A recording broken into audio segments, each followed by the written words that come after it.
Here are the steps to maintain a float. Log into the point of sale screen using your code or the fingerprint reader.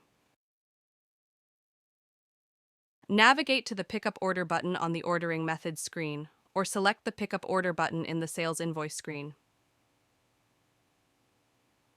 Click on the Functions button to display the list of management functions available to the employee.